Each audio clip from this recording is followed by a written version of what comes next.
श्री रामायण जी में पृष्ठ नंबर है 521, लंका कांड में 7वां सर्ग है। मोर्चेबंदी हो गई, वानर सेना ने चारों और डेरे सुरक्षित कर लिए, युद्ध की तैयारी हो गई। मगर राघव जी की बड़ाई देखो, कहने लगे एक फिर अवसर देना चाहिए रावण को, उसको संदेशा भेजना चाहिए, अब भी गलती स्वीकार कर ले, सीता जी को छोड़ दे, ये युद्ध टल सकता है। अंगद जी से कहने लगे कि आप जाइए, मेरा संदेशा ले जाइए, उनको समझाना, उनको कहना। अंगद जी जाते हैं रावण के दरबार में, तो क्या कहते हैं कि रामचंद्र जी के कथन से मैं आया हूँ, उनकी आज्ञा से आया हूँ और दूत बन करके आया हूँ, उनका संदेशा लेकर के आया हूँ कि तीनों लोगों में ऐसा कोई कार्य नहीं है जो उनको सफलता मिले ना मिले,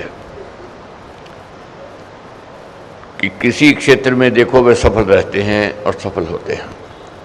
इसलिए हित की बात कहते हैं आया हूँ, हे रावण, अब भी युद्ध टल सकता है, सीता जी को छोड़ दो, क्षमा मांग लो, मैत्री कर लो।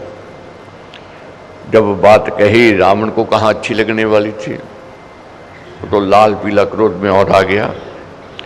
तो भी महाराज कहते हैं, जब भी विषम कुछ होना होता, बुद्धि ज्ञान खा जाते गोता, असुरपति का अंत था ऐसा, जिससे बना दुष्ट हो जैसा।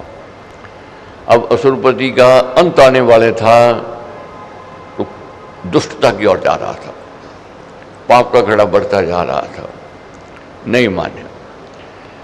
जब नहीं बात मानी तो युद्ध की घोषणा कर दी अंगद जी ने। तो रावण ने कहा इनको मारो, अंगद को मार दो। तो वहाँ से बचकर निकलते हैं, युद्ध की घोषणा करते हुए वापस आते हैं वानर सेना के पास, राघव जी के पास। तब बात कही कि रावण मानने वाला नहीं है, मैंने युद्ध की घोषणा कर दी है। तो चढ़ाई करते हैं, ये पहला युद्ध होता है, दोनों सेनाएं आपस में भिड़ती हैं, वानर और असुर सेना। और अंगद जी मेघनाद से लड़ते हैं और हनुमान जी जामुवाली से। इस प्रकार वीर योद्धा आपस में भिड़ते हैं। तो पहली विजय वानर सेना की होती है। पहले दिन युद्ध हुआ, वानर सेना की विजय हुई और रावण सेना भाग गई। जय जयकार हुई, राघव जी की बहुत प्रशंसा बड़ाई करते थे सब। और वानर सेना जो थी बहुत खुश थी और प्रसन्नचित थी।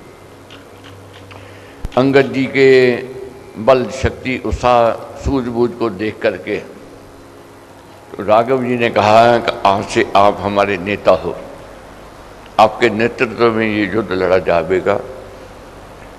तो बहुत कुशलता के साथ फिर दूसरे दिन चढ़ाई करते हैं। अंगद जी अपने साथियों को साथ लेकर के सब जाते हैं। तो उधर मेघनाद आता है, बहुत तेजी से, बहुत गति से।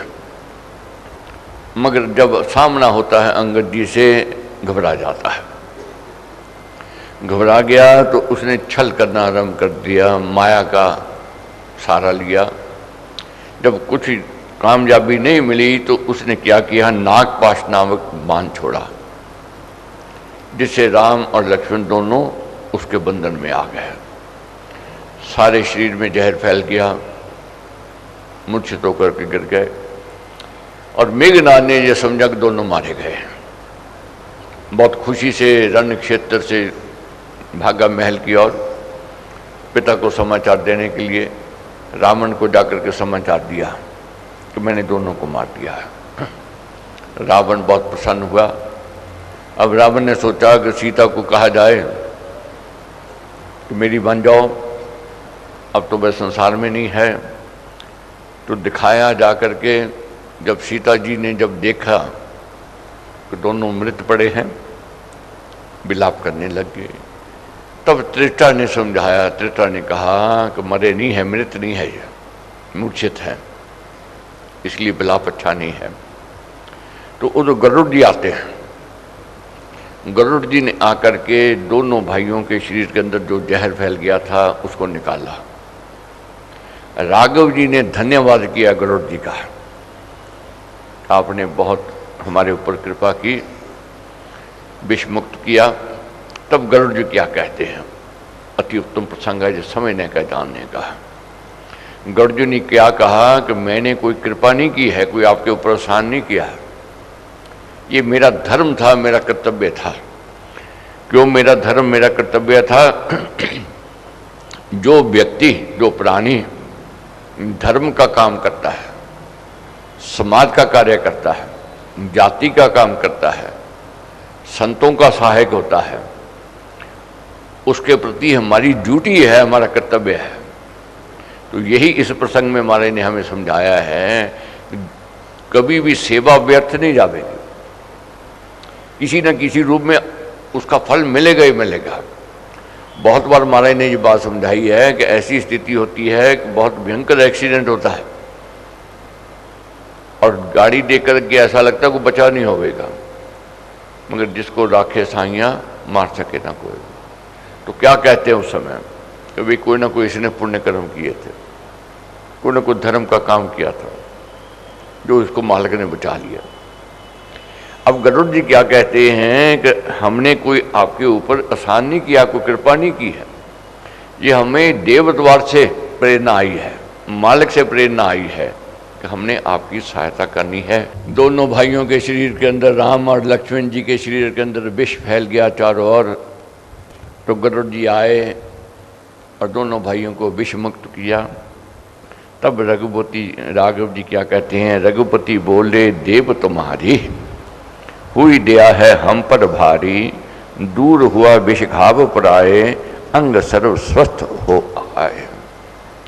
कहने लगे गरुड़ जी से, आपकी दया हुई, आपकी कृपा हुई, हमारे शरीर में जो विष फैल गया था वह विष निकल गया है, अब हम स्वस्थ हो गए हैं, इसलिए आपके आभारी हैं, आपका धन्यवाद करते हैं।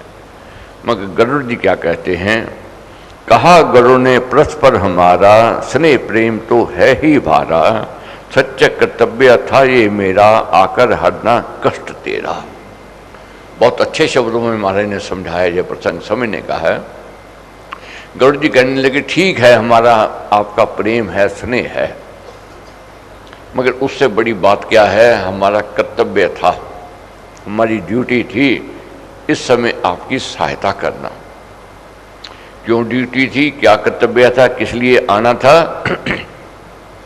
दुष्ट दमन में तुम हो राते, रात दिन तुम एक कर रहे हो दुष्टों का संहार करने वाले, रात दिवस कर एक बिताते, धर्म धुरा तुमने है धारी, धृति धार मुनि विपता टारे।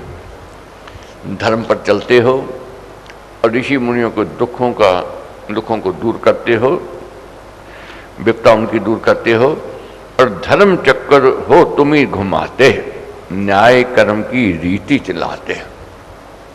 धर्म पर भी चलते हो और न्याय की नीति भी चलाते हो, और सच्चे सुहृद का होना सहाय, सच्चे व्यक्ति का जो धर्म पर चलता है, जो परहित परोपकार का कार्य करता है, समाज की सेवा करता है, उसकी सहायता करना हमारा धर्म है, हमारा कर्तव्य है।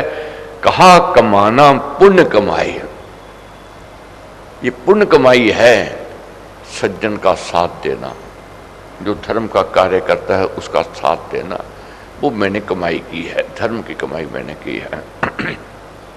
क्योंकि है पीड़ित पालन विपद तुम्हारा, दुखिया दीन के हो सहारा, सब सुर संत सुजन जे चाहें, धर्म विजय रघुपति जी पाए।